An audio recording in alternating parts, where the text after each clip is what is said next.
Good juicy rock, that's for sure. Good bit of belangerite in this stuff here. And through there, all this blue patches. And some stalarite there as well. So it's the right chemical soup. Moments like these tell us that we're in the right place, that our treasure lies below. Plan's been working, Scott. Somewhere in all this, we got to get a bit of gold value. It's going to be a good hole to analyze after we get the numbers back. But in exploration, nothing is proven by feeling alone.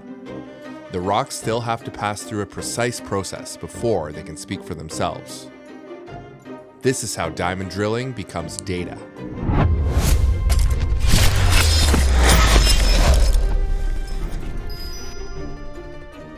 Hi, my name is Alison Barkhouse. I'm a core logging geologist here at Pirate Gold Corp.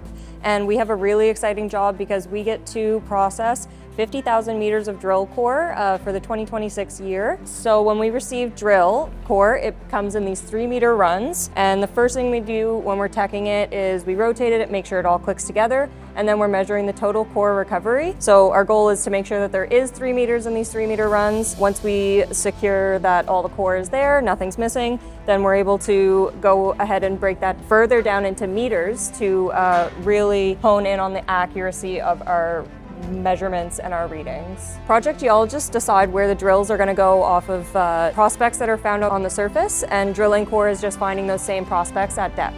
So what we do here is we piece together the core, we make sure it clicks, and then we're drawing a consistent sample line all the way down right to the end of the hole. The next step would be examining all of our lovely quartz veins here. So quartz veins are the carriers of sulfides and gold. So when we receive quartz like this, it might not be obvious to the naked eye, so we have hand lenses. And what we do with the hand lenses is you can really get in there and see what is on the margins of the vein. And to the naked eye, you wouldn't see pyrite, but I can see some very fine-grained pyrite in the stylites within this vein. So what we do is we would log that on our software, and we're recording measurements, widths, information regarding the lithology, the host rock, and any alteration that's going on. That is all captured in a software that kind of puts it into a spreadsheet, and then from our spreadsheet it gets sent to the geologic modelers, and then they're able to make a 3D image of the data that we're capturing here. And for some mineralization and alteration that you can't see with the naked eye, we have our geospectral device right here. So how this works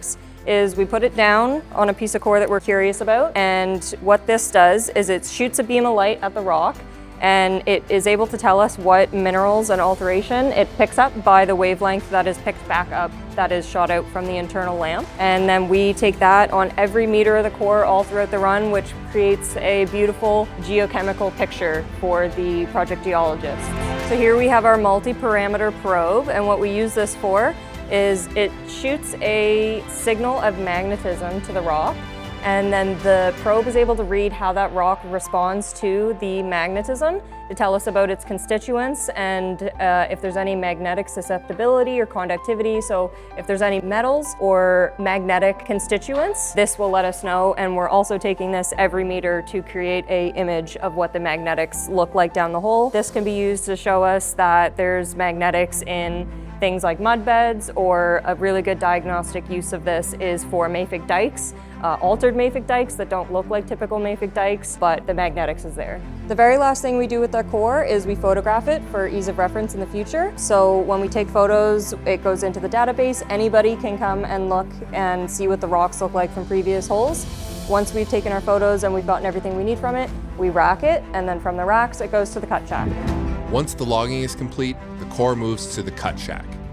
The geologists have laid out the plan, and the cutter's diligent work to prepare the samples begins. My name is Rob Pierce, and I'm a core cutting technician here at Pirate Gold. Once we concluded our toolbox talk there in the morning, around 8:30, we get the core all loaded up into the trucks, and the guys start bringing over the core and load up into the garage there, and we'll open the bay doors and we'll bring in core. And we'll start loading them into the racks there and start organizing everything and making sure that all of our sequences are in order before we start cutting, to minimize any issues that may arise. And from there on, we start talking and deciding what our task is going to be, who's going to be weighing up the samples and ensuring that the bags are ready to go, and who's going to be in cutting and getting everything going to start off our morning.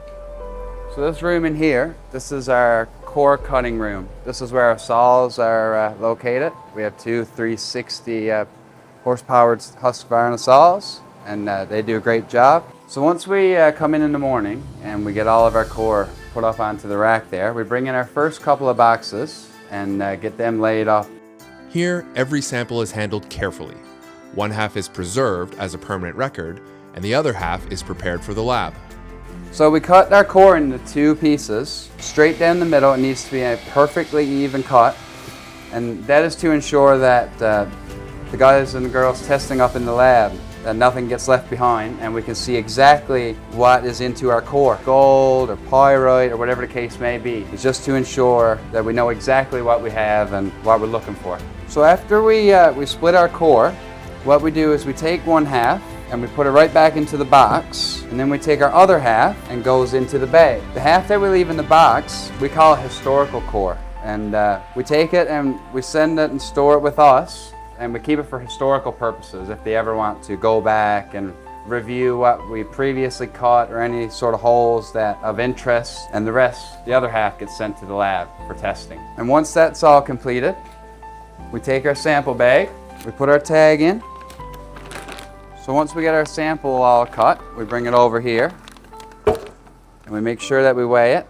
By the time a sample leaves our hands, it's been checked, documented, and protected at every step. And now weighing it is very important because we really need to know exactly where we're cutting, how much, and what we're cutting. Because sometimes you can go way off and not even realize it. But you can just take a look at your meterage here and you can easily tell just about how heavy or light that your sample should be before you send it off. So we had to make sure we have the tags done up here, which has our hole number on them and the sequence of samples. So from this one we go from 19 to 23. So these here, this is the start sample of the bag with the samples that are in the bag.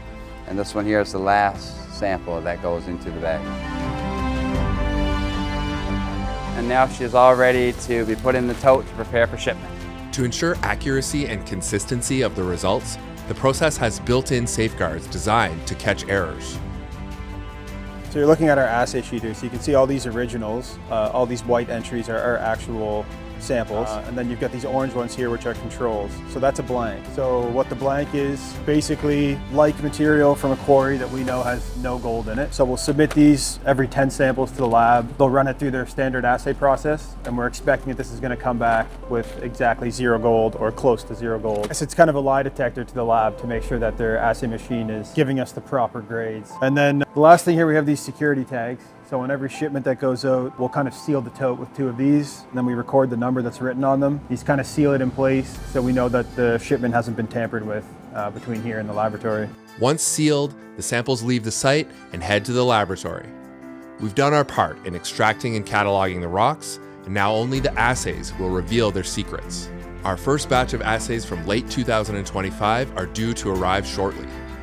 While we await those results, we're working hard below deck to build and refine our geological models using both historical data and cutting-edge technology. Across the country, Denis, Greg, Cody, and Tim attended the 2026 Vancouver Resource and Investment Conference. I think this is probably the most exciting exploration opportunity on planet Earth. Our team is very, very experienced. We know exactly what we're doing. New booth, new swag, new faces, and newly acquired claims. Juniors, why now? For the first time in civilization, we have the tools and the techniques to unlock this value, to literally take the lid off and explore what could be and could end up being a 100 million ounce to 150 million ounce geological district in Canada. And we're not looking for one deposit, we're looking for multiple deposits. And so this is a property that can host multi-mines. In this white-hot gold market, Pirate Gold is definitely making waves. The rock looks almost exactly the same as you see at Newfound Gold. Hope we should be so lucky as to find another Newfound Gold or another Valentine.